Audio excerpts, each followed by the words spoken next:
Bachelors எல்லாமே நம்ம ரூம்லேயே வந்து பார்த்திங்கனாக்கா ரொம்ப சிம்பிளாக தக்காளி ரசம் வந்து பண்ணிடலாம்.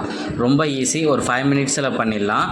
அதுக்கு தேவையான பொருள் தக்காளி 3, கல்லுப்பு, பெருங்காயத்தூள், மஞ்சள் தூள், ஜீரகம், கருவேப்பிலை, கடுகு, 3 காஞ்ச மிளகா, ஒரு கட்டி அளவுக்கு புளி, மல்லி, பூண்டு, மிளகு, தனியாத்தூள். இவ்வளோ தான் நம்மளுக்கு செய்முறையான பொருட்கள். இது இருந்தாலே போதும், ஒரு அழகான தக்காளி ரசம் பண்ணிடலாம். இப்போ இந்த மிளகு ஜீரகையும் வந்து பார்த்திங்கன்னா நம்ம வந்து இடிச்சியும் வச்சுக்கலாம், இல்லை மிக்சியில் வந்து அரைச்சும் வச்சுக்கலாம்.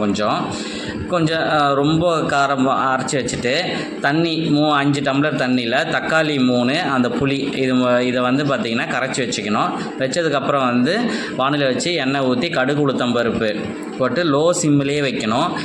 ரொம்ப ஹை ஃப்ளேமில் வைக்கக்கூடாது. லோ சிம்லேயே வச்சு எண்ணெய் கடுகு பொரிஞ்ச உடனே அந்த 3 காஞ்ச மிளகாவையும் கிள்ளி போட்டுடணும். 3 காஞ்ச மிளகாவையும் கிள்ளி போட்டதுக்கப்புறம் லோ ஃப்ளேமில் வைக்கணும், ஹை ஃப்ளேமில் வைக்கக்கூடாது. இப்போ வந்து பெருங்காயத்தூளை வந்து ஆட் பண்ணிக்கிறோம். பெருங்காயத்தூளை ஆட் பண்ணதுக்கப்புறம் நம்ம அந்த அரைச்சி வச்சுருக்கோம் பார்த்திங்களா, அந்த விழுது போல் ஜீரகம், மிளகு, பூண்டு, அதையும் வந்து ஆட் பண்ணிக்கிறோம். ஆட் பண்ணிவிட்டு அந்த எண்ணெயிலே வந்து லோ ஃப்ளேமில் வச்சு வதக்கி விடணும். வதக்கி விட்டதுக்கப்புறம் பெருங்காயம் வந்து இப்போ தூள் வந்து அதுக்கப்புறம் கொஞ்சம் லைட்டாக ஒரு சிட்டிகை போட்டால் போதும். இப்போ வந்து பார்த்திங்கன்னா மஞ்சத்தூள், 1 ஸ்பூன் மஞ்சத்தூள் போட்டு அதிலே ஆட் பண்ணி வதக்கி விட்டுக்கணும். லோ ஃப்ளேம்லேயே வச்சுக்கணும். இப்போ வந்து தனியாத்தூள் வந்து ஆட் பண்ணிக்கிறோம்.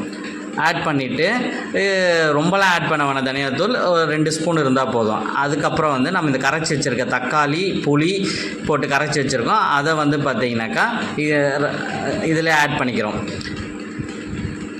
ஆட் பண்ணதுக்கப்புறம் வந்து பார்த்திங்கனாக்கா லோ ஃப்ளேம்லேயே வச்சு நல்லா மிக்ஸ் பண்ணி விடுங்க. ஏன்னா அந்த உப்பு, அந்த மசாலா, இந்த ரசத்தை இந்த தக்காளியோட வந்து அதில் ஆட் ஆனதுக்கப்புறம் லோ ஃப்ளேம்லேயே வச்சு ஒரு 5 நிமிஷம் பார்த்திங்கன்னா இதுமாரி மேலே வந்து பார்த்திங்கன்னா ஏடு மாரி கட்டி இருக்கும். ரொம்ப கொதிக்கக்கூடாது, ரொம்ப கொதிச்சா கசப்பு இருக்கிறோம். அதுக்கப்புறம் இந்த ஏடு மாரி வந்ததுக்கப்புறம் நம்ம மல்லி, அதுக்கப்புறம் வந்து கருவேப்பிலை மேலே வந்து பார்த்திங்கன்னா ஆட் பண்ணிக்கணும்.